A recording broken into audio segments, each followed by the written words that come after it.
Hello guys, welcome to invincible IAS. तो आज एक बहुत ही अच्छा आर्टिकल था द हिंदू न्यूज़पेपर में कि जो ग्राउंड वाटर क्राइसिस है इंडिया में उसके बारे में था। तो इंडिया जो है क्या कि एक बहुत ही बड़ा एक क्रिटिकल वाटर क्राइसिस फेस कर रहा है और उसी के बारे में है कि ये क्यों वाटर क्राइसिस फेस कर रहा है। यहाँ नाइट्रेट जो लेवल है वो नाइट्रेट लेवल क्या है कि बहुत तेज़ी से बढ़ते जा रहा है किसमें, वाटर में। और इसके कारण वाटर जो है बहुत ज़्यादा कंटेमिनेट होते जा रहा है, ख़राब होते जा रहा है। और जो वाटर क्या है बहुत बड़ा एक लाइफलाइन माना जाता है मिलियंस ऑफ पीपल के लिए। सेंट्रल ग्राउंड वाटर बोर्ड ये रिपोर्ट जारी किया जिससे कंसर्निंग ट्रेंड देखने को मिलेगा नाइट्रेट का जो कंटेमिनेशन है उस पे, कि नाइट्रेट का जो कंटेमिनेशन है वो क्या है कि बहुत ही ज़्यादा होते जा रहा है। और क्या कि नाइट्रेट का कंटेमिनेशन जो रेट है वो हम लोग का देखने को मिलेगा बहुत ज़्यादा है। साथ ही साथ हम लोग इस प्रेजेंटेशन में ये सिचुएशन का हम लोग ग्रेविटी समझेंगे कि कितना ये बड़ा प्रॉब्लम है और हम लोग इसका क्यों हो रहा है ये, इसका रीज़न हम लोग देखेंगे काउजेस का, और हम लोग इसका सॉल्यूशन क्या फाइंड आउट कर सकते हैं, कैसे इस सिचुएशन से हम लोग सॉल्यूशन और कैसे हम लोग इससे बाहर निकल सकते हैं, यही हम लोग इसका सॉल्यूशन देखेंगे। तो वेलकम टू इनविंसिएबल आईएएस। तो हम लोग स्टार्ट करते हैं अपना टॉपिक को। तो हम लोग देखते हैं कि जो नाइट्रेट का कंटेमिनेशन है एक बहुत बड़ा एक थ्रेट बनते जा रहा है। क्यों बनते जा रहा है थ्रेट, कि नाइट्रेट का जो अमाउंट है हम लोग देखने को मिलेगा वो बहुत ही ज़्यादा होते जा रहा है। हम लोग के आसपास में ही हम लोग देखेंगे कि जो नाइट्रेट का अमाउंट है वो बहुत ज़्यादा हो रहा है। क्यों, देखिए क्या कि अगर डाटा के अनुसार बोला जाए कि टोटली इंडिया में हम लोग का है 779 डिस्ट्रिक्ट। 2009 के बारे में बात किया जाए, 2009 के बारे में बात किया जाए तो उस समय हम लोग का देश में 359 डिस्ट्रिक्ट आउट ऑफ 779 डिस्ट्रिक्ट में वाटर कंटेमिनेटेड था। मतलब वहाँ पर क्या नाइट्रेट का अमाउंट ज़्यादा था। और अब क्या है कि अगर बोला जाए कि 2023 का जो रिपोर्ट है, 2023 का जो रिपोर्ट है उसमें हम लोग को देखने को मिलेगा कि ये डाटा जो 359 था वो बढ़ के और ये हो गया 440 डिस्ट्रिक्ट आउट ऑफ 779 डिस्ट्रिक्ट में से 440 यानी कि डिस्ट्रिक्ट यानी शहर में वाटर कंटेमिनेटेड, यानी कि जो नाइट्रेट से वाटर कंटेमिनेटेड होते जा रहा है, जो बहुत ही एक अलार्मिंग सिचुएशन है।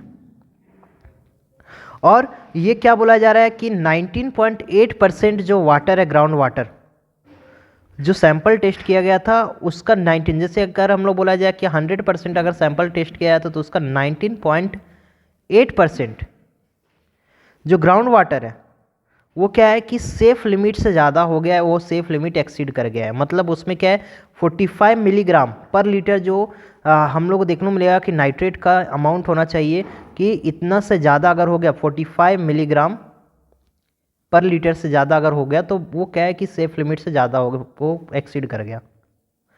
तो 19.8% जो सैंपल टेस्ट लिया गया था उसका 19.8% जो सैंपल टेस्ट के लिए जो जगह से लिया गया था उसे 45 मिलीग्राम पर लीटर से ज़्यादा हो गया। तो एक कंसर्निंग बात है।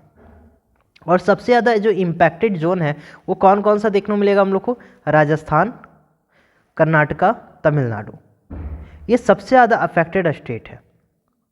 और यहाँ हम लोग देखने को मिलेगा कि ये जगह में बहुत ही कंसर्निंग, बहुत ज़्यादा अमाउंट से क्या हो जाए नाइट्रेट लेवल बढ़ते जा रहा है, जो हम लोग देखने को मिलेगा क्या कि जो सेफ लिमिट है उससे एक्सीड कर गया। सेफ लिमिट कितना है 45 मिलीग्राम पर लीटर, 45 मिलीग्राम पर लीटर से एक्सीड कर गया ये सब हम लोग का स्टेट में। क्यों कंटेमिनेट हो रहा है वाटर, तो कंटेमिनेशन का हम लोग अगर बोला जाए क्या कि एग्रीकल्चर प्रैक्टिसेस बहुत अहम रोल प्ले करता है। क्योंकि हम लोग एग्रीकल्चर में क्या हो रहा है कि ओवर यूज फर्टिलाइजर किया जा रहा है, और ओवर यूज फर्टिलाइजर किया जा रहा है इसके कारण क्या नाइट्रोजन रिच जो फर्टिलाइजर है वो बहुत ज़्यादा यूज़ करने के कारण क्या है कि हम लोग का नाइट्रेट जो है सॉइल में मिल जा रहा है। और सॉइल में नाइट्रेट हो जाने के कारण क्या होता है, उसके कारण जो ग्राउंड वाटर रिचार्ज होता है उसके कारण क्या ग्राउंड वाटर में भी क्या है बहुत ज़्यादा अमाउंट में नाइट्रेट आ जा रहा है। दूसरा जियोलॉजिकल फैक्टर है। ये जियोलॉजिकल फैक्टर के अनुसार क्या है कि जो नेचुरल नाइट्रेट डिपॉजिट्स है वो कुछ रीजन में हम लोग देखने को मिलेगा, जैसे राजस्थान, गुजरात, एमपी। और इसके कारण क्या हो जाता है कि वो कंट्रीब्यूट करता है कि ग्राउंड वाटर कंटेमिनेट करना। तो इसको तो ये तो नेचुरल है कि कंटेमिनेट हो जा रहा है, लेकिन ये हम लोग के द्वारा प्रॉब्लम अराइज किया जा रहा है एग्रीकल्चर प्रैक्टिसेस। और दूसरा कि अनसस्टेनेबल वाटर प्रैक्टिसेस। क्यों अनसस्टेनेबल वाटर प्रैक्टिसेस मतलब क्या हो गया सर? इसका मतलब ये कहना चाहते हैं हम लोग कि अनसस्टेनेबल अगर हम लोग वाटर हम लोग करते हैं, प्रैक्टिस करते हैं,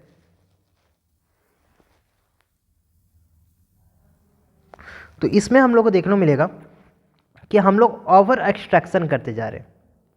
कि हम लोग अगर ग्राउंड वाटर को बहुत ज़्यादा एक्सट्रैक्ट कर रहे हैं, और बहुत ज़्यादा एक्सट्रैक्ट करने के कारण क्या होता है हम लोग देखने को मिलेगा कि वाटर जो क्वालिटी है वो घट जाता है। क्यों एक्सट्रैक्ट करें? क्योंकि इरिगेशन का डिमांड ज़्यादा हो रहा है। क्यों इरिगेशन का डिमांड ज़्यादा हो रहा है? पॉपुलेशन इतना ज़्यादा है। सिंस पॉपुलेशन बहुत ज़्यादा हो जाने के कारण क्या देखने को मिलेगा कि पॉपुलेशन बहुत ज़्यादा हो जाने के कारण क्या हो जाएगा हम लोग का कि जो डिमांड है वाटर का वो बढ़ गया, और डिमांड बढ़ गया तो हम लोग एक्सट्रैक्शन बहुत ज़्यादा करते जा रहे हैं।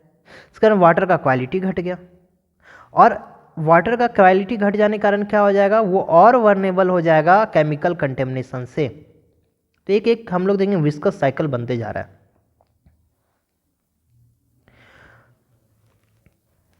इसका इम्पैक्ट क्या होता है? तो हम लोग दो इम्पैक्ट पढ़ेंगे यहाँ पर, एक हेल्थ इशू और एक इन्वायरमेंटल इम्पैक्ट। पहला हेल्थ के बारे में बात करते हैं, तो हेल्थ में क्या है, अगर बहुत ज़्यादा नाइट्रेट लेवल वाला जो ड्रिंकिंग वाटर अगर पीते हैं तो उसे हेल्थ पे बहुत ज़्यादा सीरियस इम्पैक्ट होता है। खासकर जो इन्फेंट बच्चा होता है यानी छोटा बच्चा होता है उस पर, उसको ब्लू बेबी सिंड्रोम देखने को मिलेगा उसमें।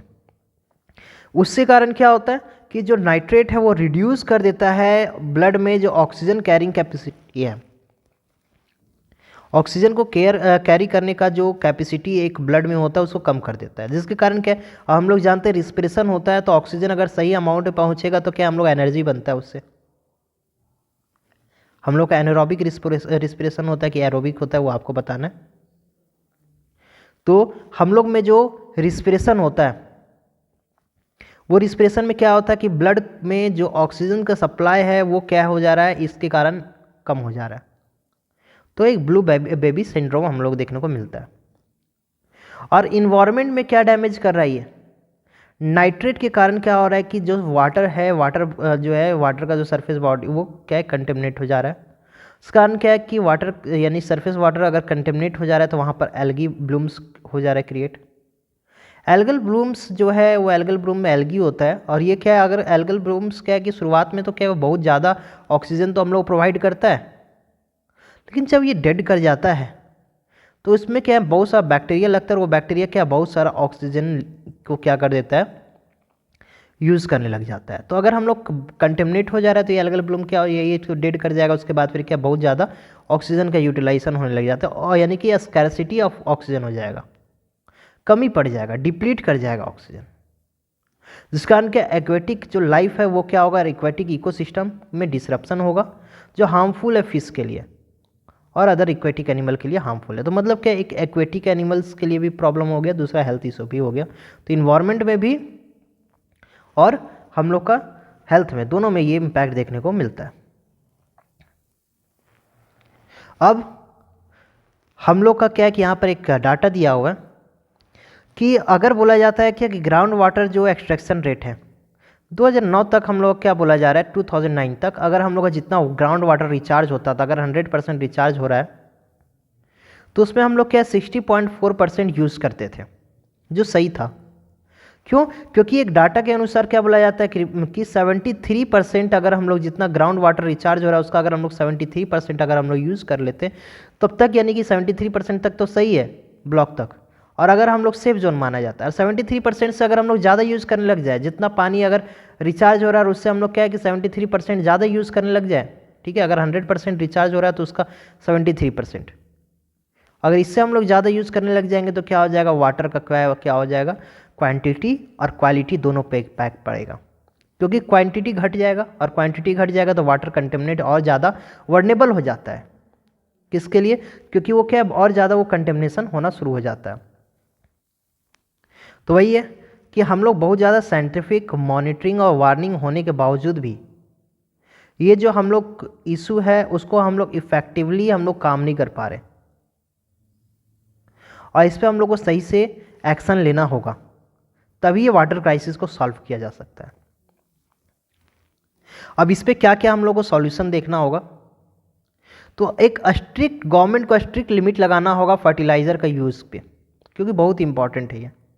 और गवर्नमेंट को इनकरेज करना होगा फार्मर को कि ऑर्गेनिक की तरफ भी मूव आउट करो। हाँ, फुल्ली हम लोग नहीं ऑर्गेनिक की तरफ मूव कर सकते, क्योंकि हम लोग पॉपुलेशन इतना ज़्यादा है कि हम लोग फुल्ली अगर ऑर्गेनिक पे, तो हम लोग का जो डिमांड है वो नहीं हो पाएगा फुलफिल। इस कारण से कि ऑर्गेनिक हम लोग फुल्ली नहीं कर सकते, लेकिन एक अमाउंट तक हम लोग क्या कर सकते हैं, ऑर्गेनिक फार्मिंग में इंकरेजमेंट कर सकते हैं। और ऑर्गेनिक में ऐसे कर सकते हैं क्या कि उसमें सब्सिडीज़ इंक्रीज़ किया जा सकता है कि ऑर्गेनिक फार्मिंग के लिए। और भी यानी कि गवर्नमेंट क्या कर सकता है उसमें, और भी तरह का क्या है कि प्राइज़ या एक तरीका का कि रिवॉर्ड प्रमोट कर सकता है ऑर्गेनिक फार्मिंग के लिए।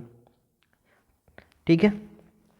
और क्या है कि फार्मिंग प्रैक्टिसेस जो है, जैसे क्या है क्रॉप रोटेशन, ये सब भी किया जाना चाहिए, जिसके कारण क्या है कि जो प्रोडक्शन है अच्छा होगा। ऐसा नहीं होगा सिर्फ क्या कि फर्टिलाइज़र पे ही डिपेंडेंट हो जाए।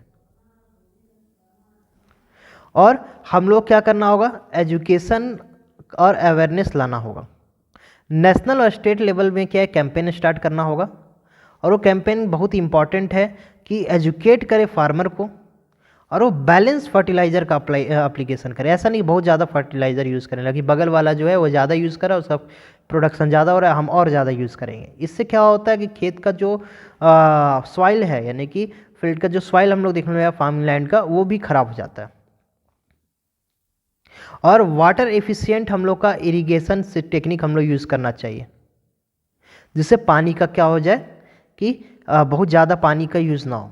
वही चीज़ है कि टेक्नोलॉजी इंटरवेंशन करना चाहिए। कैसे, ड्रिप इरिगेशन यूज़ करना चाहिए, और बायो रेमेडिएशन करना चाहिए। बायो रेमेडिएशन मतलब वो मेथड होता है, इसमें क्या होता है कि हम लोग देखने लगेगा कि जो हम लोग का माइक्रोब्स है होता है, उसको यूज़ किया जाता है क्या कि जो कंटेमिनेटेड है, कंटेमिनेटेड सॉइल है, वो सभी चीज़ को ठीक करने के लिए, तो उसको बायो रेमेडिएशन कहा जाता है। तो ये सभी चीज़ हम लोग फॉलो कर सकते हैं। इससे हम लोग क्या होगा, हम लोग को बेटर रिजल्ट देखने को मिलेगा। तो यही बोल रहा है कि एक कोलैबोरेटिव एक्शन लेना होगा, एक कलेक्टिव रिस्पॉन्सिबिलिटी लेना होगा आप सभी को मिलकर। ऐसा नहीं कि सिर्फ स्टेट सेंटर पे यानी कि जिम्मेवारी डाले और सेंटर स्टेट पे, दोनों को स्टेट और स्टेट को सेंटर को कोऑर्डिनेट करके ही काम करना होगा। और कोऑर्डिनेटेड इफेक्ट सही क्या है कि बहुत ही इंपॉर्टेंट क्रूशियल है हम लोग का सस्टेनेबल फ्यूचर के लिए। साथ ही साथ यही बोल रहा है कि ग्राउंड वाटर जो है हम लोग का बैकबोन है हम लोग का एग्रीकल्चर के लिए, और ड्रिंकिंग वाटर के लिए भी बहुत इंपॉर्टेंट है। इसलिए हम लोग का ये जो प्रीशियस रिसोर्स है उसको प्रोटेक्ट करना सबसे इम्पॉर्टेंट है, पैरामाउंट है। और इस जो नाइट्रेट कंटेमिनेशन है उसको इफ़ेक्टिव पॉलिसी, अवेयरनेस और टेक्नोलॉजी के थ्रू हम लोग को इसको ठीक कर सकते हैं। और कलेक्टिवली हम लोग को एक अर्जेंट रिस्पांस देना होगा, ताकि वाटर का जो सिक्योरिटी है उसको सेफगार्ड किया जाए और हम लोग का सस्टेनेबल फ्यूचर हो। तो ये था टोटल ओवरऑल कि नाइट्रेट के द्वारा कैसे कंटेमिनेट हो रहा है और उसका क्या इम्पैक्ट पड़ रहा है और क्या हम लोग के पास सॉल्यूशन है। तो आई होप आपको ये लेक्चर अच्छा लगा। तो अगर आपको ये अच्छा लगा और आपको क्या अच्छा लगा इसको आप कमेंट कर सकते हैं, लाइक कर सकते हैं वीडियो को और शेयर कर सकते हैं। साथ ही साथ इस चैनल को आप सब्सक्राइब कीजिए ताकि इसी तरीक़ा का वैल्यूएबल कंटेंट आपको मिले, बहुत कुछ सीखने को मिले। और इट इज़ अगर हम लोग बोला जाए कि जस्ट लाइक क्या कि अगर हम लोग का साइड से इस तरह का कंटेंट अगर हम लोग डेली देखते हैं तो हम लोग का माइंड एक ग्रो होता है। ये ज़रूरी नहीं कि एक यूपीएससी एस्पिरेंट ही देख रहा हो। इसके लिए क्या कोई भी अगर पर्सन है जो क्या है कि देखेगा तो उससे क्या होगा, इसको इस तरह का कंटेंट देखेगा तो उसका क्या अवेयरनेस बढ़ता है। और ये क्या बोला, इसी में हम लोग पढ़ेगा कि अवेयरनेस स्प्रेड करना। आज हम लोग इसको पढ़ रहे तो हम लोग अवेयरनेस ही तो फैल रहा है, इससे बेनिफिट तो यही आ रहा है, अवेयरनेस फैल रहा है। तो हम लोग नेशन बिल्डिंग के लिए भी एक अच्छा अहम योगदान करेंगे। तो आप इसको शेयर कीजिए इस वीडियो को, इसलिए शेयर कीजिए ताकि क्या है कि इस जो फर्टिलाइज़र और ये जो इशू है वो क्या सभी को पहुँचे और हम लोग उसको क्या है कि हम लोग वाटर कंटेमिनेशन को रोक सकें। It's over from my side, thank you, sign of.